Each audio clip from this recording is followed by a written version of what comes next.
Hi and welcome to this chemistry lesson. We are going to look at redox reactions, and to start off with, let me start off by explaining what does redox reaction actually mean. Okay, I'll start by explaining that redox, the red stands for reduction. Okay, and reduction is the process of gaining an electron. Okay, I don't like the word reduction, and yet it refers to gaining an electron, but that's what it is, so let's stick with that. There's probably a good reason for it. Ox is just the opposite. It stands for oxidation. So reduction and oxidation. Oxidation is then gaining, losing an electron. I suspect it's probably called oxidation because oxygen has a 2 negative charge and a very high electron negativity. So if you're going to get close to oxygen, you are going to lose. He is going to steal your electrons. Okay, he wants them very badly. Okay, so oxidation is the process of losing electrons because oxygen will oxidize you. That's what I think. Why I think that's the case. A reduction is the process of gaining an electron. In other words, oxygen very often will be reduced, gaining electrons, and therefore going from a neutral state to a negative charge. So let's just go and look at a few concepts that's going to be important in order to understand what redox reactions is. First of all, it's important that we know what is reduction and what is oxidation. Please commit that to memory. There's little rhymes. I don't like teaching rhymes. I want you to understand what oxidation is. The second thing we're going to look at is oxidation state. Oxidation state. Okay, that means in what state are you with respect to electrons? Okay, the oxidation state, and that goes along with an oxidation number. Okay, now there's going to be a few principles that we're going to look at concerning your oxidation number. They're not very difficult, and they follow fairly reasonably from what we already know about compounds, and especially their charges. Oxidation state and the charge of an ion has something to do with each other. So we'll start by saying that neutral, that's how you spell it, isn't it? Neutral compounds have an, let's call it, oxidation number of 0. Okay, so a neutral compound has an oxidation number of 0. Example, a compound like oxygen, let's just change colors and had enough of pink. We'll go for yellow. Okay, O2. O2 has an oxidation number, and let's just write it as 0. Something like H2O. H2O, it's a compound. As a whole, it has an oxidation number of 0. What else can we think of? Sodium. Sodium by itself has an oxidation number of 0. All metals, any compound that when considered as a whole, if it's not an ion, okay, if it doesn't have a charge, it will have an oxidation number of 0, which means its oxidation state. Oxidation state, I suppose you can define it as, does it have an excess or a shortage of electrons? Okay, if it has an excess of electrons, then it will have a positive charge. If it has a negative charge. If it has a shortage of electrons, it will have a positive charge because the number of protons will exceed the number of electrons in the molecules. Okay, so that's the first thing. The second point now follows as well. Okay, the oxidation number is usually equal to the charge.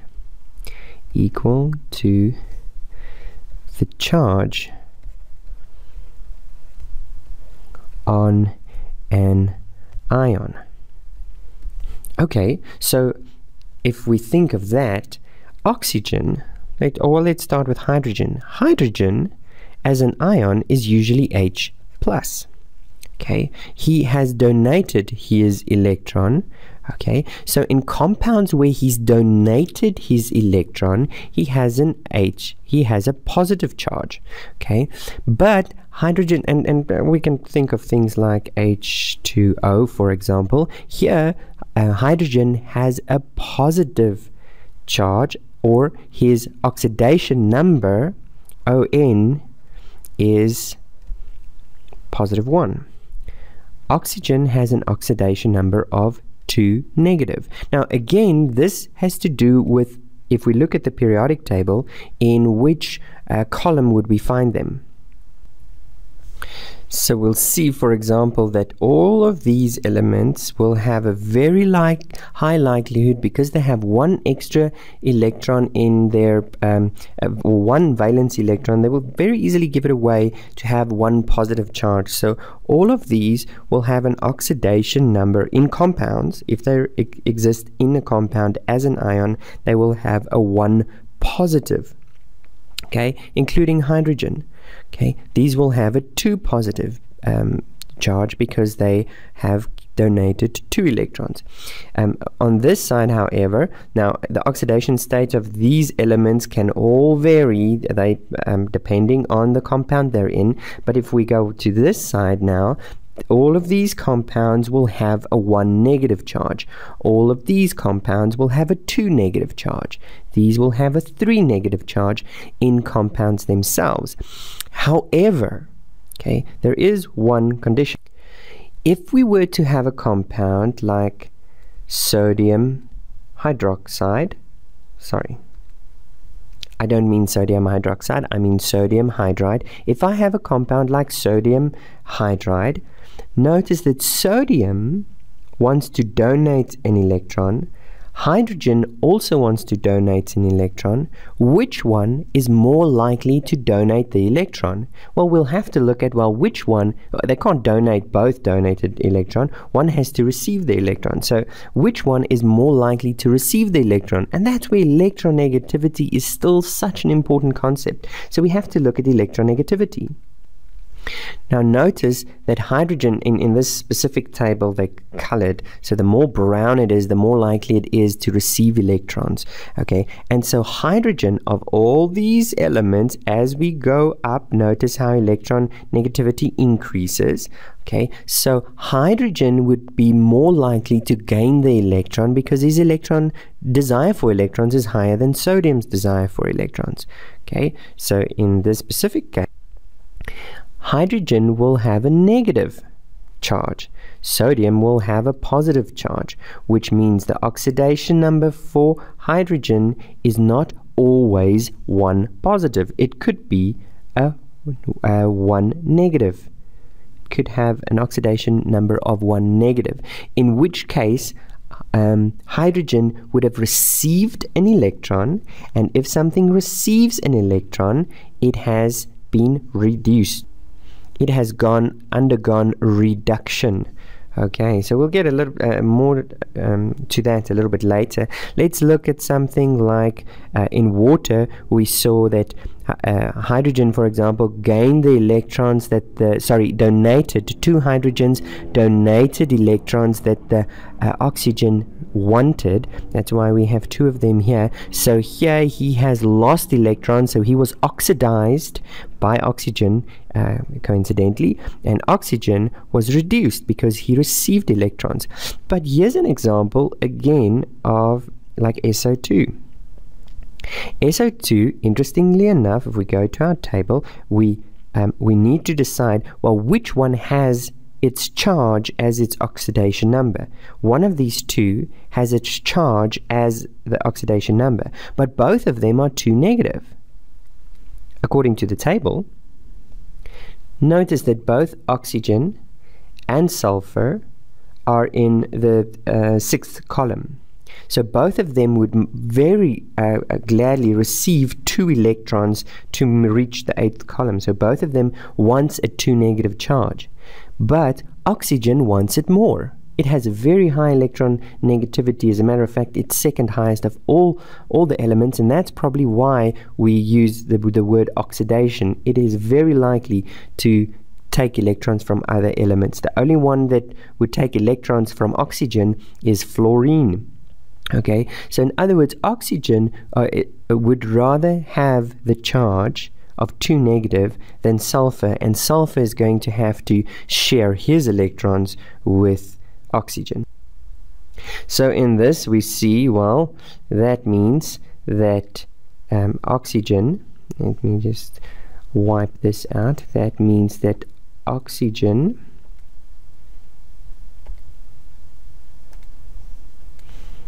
has the 2 negative charge, and now there's 2 oxygens with 2 negative charges, and I must ensure that the whole compound, because remember, according to our first standard, compounds, neutral compounds, have an oxidation state of 0. So this whole thing, the element as a whole must have an oxidation number of 0, not the element, sorry, the compound. Okay, there's 2 oxygens with 2 negative charges, which means oxygen itself has 4 negative charges, which means that sulfur is the one that's going to have donated those 4. So sulfur would have a 4 positive charge. So the oxidation state or oxidation number for sulfur in this case would be 4 positive. The oxidation number for oxygen would be 2 negative. Again, oxidation number for oxygen is not 4 negative, there's 2 of them.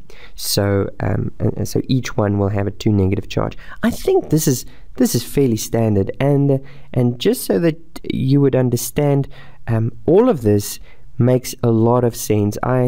Initially I thought it didn't, but the more you look at it, the more it makes sense. Okay, polyatomic ions. Polyatomic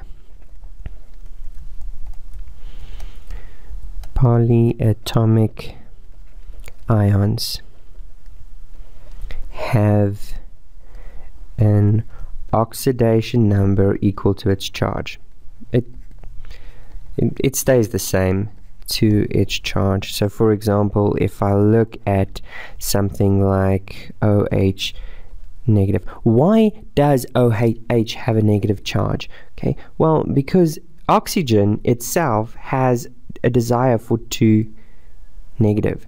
Hydrogen itself donates only 1 because there's only 1, which means if I look at this charge here, it is the 2 negative plus the 1, which gives me a negative charge. So the oxidation number of OH is simply the sum of the 2 charges there. So in polyatomic ions, we could just take the charge on each of the atoms and add it together to get the oxidation number of the polyatomic ion. So for example, SO4. Let's say SO4 is an ion. I don't know what its oxidation state is. Then I know it is a polyatomic ion. It's an ion. I know it's an ion. I don't know what it is. So this is not a compound. Okay, this is different from what we had here. That looks like a 2 negative, but this was the compound sulfur dioxide. Sulfur dioxide. This is a compound, and in a compound my oxidation number must be 0.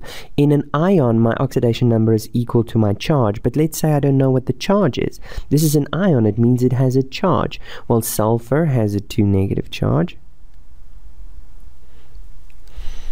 and oxygen has a 2 negative charge, but again oxygen is has the higher electron negativity, which means he will get all his electrons from sulfur. So instead of sulfur having a 2 negative, he's going to have to become a 6 positive.